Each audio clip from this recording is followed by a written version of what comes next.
Daniel capítulo 3, versículo de número 12 diz: há uns homens judeus que tu constituíste sobre os negócios da província da Babilônia, Sadraque, Mesaque e Abidnego.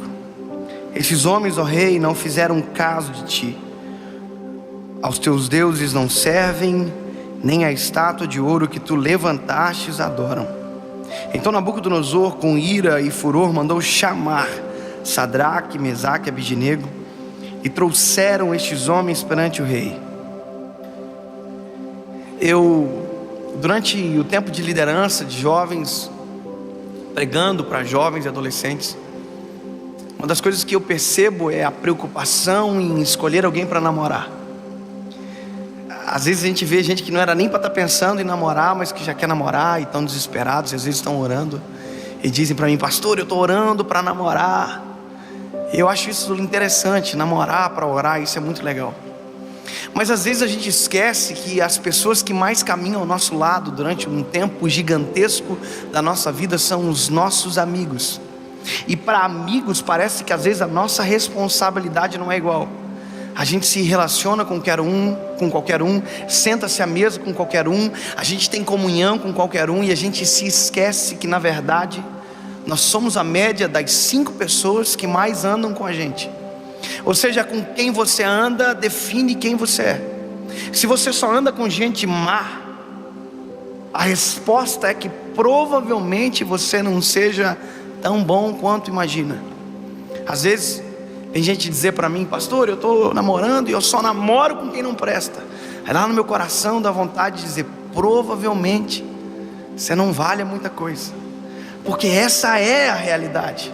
Nós só atraímos para a gente aquilo que a gente é, e quem anda com a gente define muito aquilo que a gente vai viver, quem nós vamos ser, aonde nós vamos caminhar. Tem pessoas que gostam de se relacionar sempre com pessoas que estão abaixo dela, porque elas não são provocadas por essas pessoas. Assim como tem gente que sempre gosta de andar com pessoas que estão acima delas, porque essas pessoas provocam elas a melhorar, a caminhar mais longe. E esse texto ele mostra a realidade de uma amizade que persiste a uma tempestade gigantesca. Alguém diz que a tempestade prova os verdadeiros amigos, e é verdade. Mas tem uma coisa que também prova os verdadeiros amigos: a melhor circunstância da sua vida. Alguém disse uma vez: quer saber se a pessoa é seu amigo? Diga para ela que você comprou um carro novo, uma casa nova, que você casou e o seu filho está nascendo. Se ele sorrir, é seu amigo. Mas se ele olhar para você e dizer: nossa, você está sortudo, hein? O que você está fazendo? Desconfie. A amizade, ela define quem a gente é. E como nós estamos falando com base na palavra de Deus, quando eu olho para esses meninos eu me impressiono, porque os 3 estão juntos no início da história, e os 3 estão juntos no final. Não é spoiler, porque você já conhece o final da história, mas os 3 meninos que bateram de frente com Nabucodonosor são os mesmos 3 meninos que não se prostam, são os mesmos 3 meninos que vão para a fornalha, e também são os mesmos 3 que saem da fornalha juntos. Eu me lembro que quando eu aceitei a Jesus, eu queria encontrar pessoas para caminhar. Me lembro que a primeira vez que eu fui na igreja, onde eu fui líder de jovens, após ter um encontro particular com Deus, eu me lembro que quando eu cheguei lá, um líder de jovens veio falar comigo. Eu vou falar o nome dele porque eu sei que ele não vai ficar triste, não vai ficar bravo. O nome dele é Felipe. E eu me lembro que quando o Felipe me encontrou, ele disse para mim: cara, vamos sentar com a gente lá na juventude, nós vamos cuidar de você. E eu e minha esposa, que na época ainda era namorada, sentamos com os jovens, e a gente ficou tão feliz de estar ali. E eu comecei a prestar atenção no Felipe daqueles dias que seguiram. Eu fiquei prestando atenção como ele pregava, como ele liderava, e lá no meu coração eu dizia: eu quero ser igual ao Felipe. Porque são essas amizades que nos tornam melhores. São amizades que nos dão vontade de orar mais, de ser mais crente, de ser mais cheio do Espírito Santo, de ser mais honesto, de ser mais justo. E eu me lembro que eu observava o Felipe, e o Felipe tinha traços característicos que eu, sem saber, imitava. Eu me lembro que quando o Felipe pregava, ele sentia a presença de Deus, ele fazia com a mão assim, ó. E quando eu começava a sentir a presença de Deus, eu estava fazendo igual ao Felipe. Quando eu sentia a presença de Deus, quando eu estava falando alguma coisa para os jovens, eu me lembro que eu fazia assim. O Felipe tinha um jeito especial de dar glória a Deus. Quando ele dava glória a Deus, ele fazia um suspense com a mão dele. O Felipe, quando dava glória a Deus, ele fazia assim, ó. Ele dava glória a Deus e fazia um suspense com a mão dele e levantava a mão. Quando eu comecei a dar glória a Deus, eu estava fazendo igual a ele. Eu dava glória a Deus. E eu repetia aquilo que ele fazia, porque ele me influenciava. O Felipe me ajudou a querer ser melhor.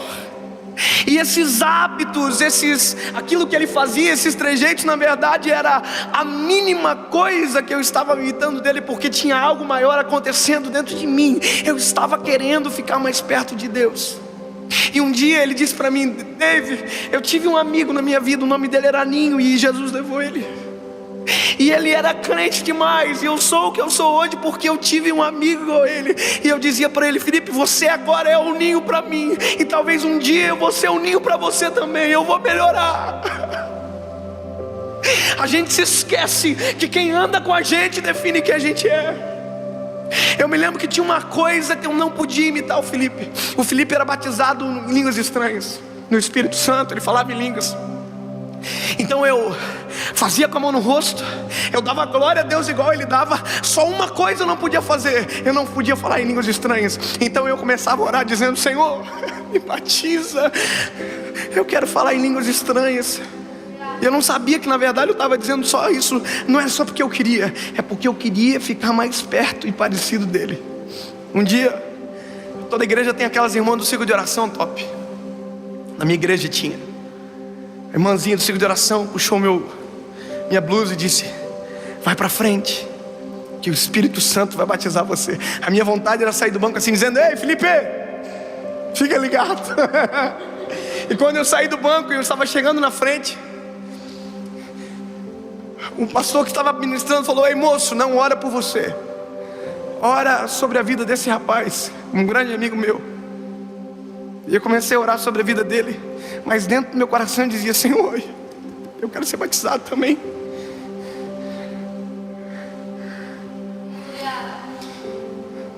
E aí, não aconteceu. Eu estava orando, terminei de orar, não aconteceu onde eu esperava que iria acontecer. Quando eu voltei para o banco, o Espírito Santo me batizou no banco da igreja. E aí eu me lembro que já começou a ficar diferente o negócio.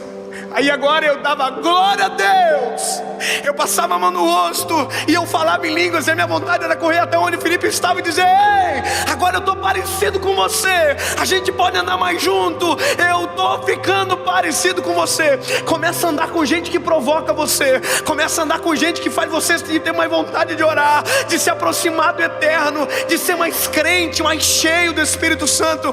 Começa a andar com gente que não puxa você para baixo. Depois de ver um momento de intimidade com Deus, alguém que diz para você ir embora, se afastar, pare de andar com gente que só reclama. Pare de andar com gente que não presta, e começa a andar com gente que te aproxima de Deus. Aleluia.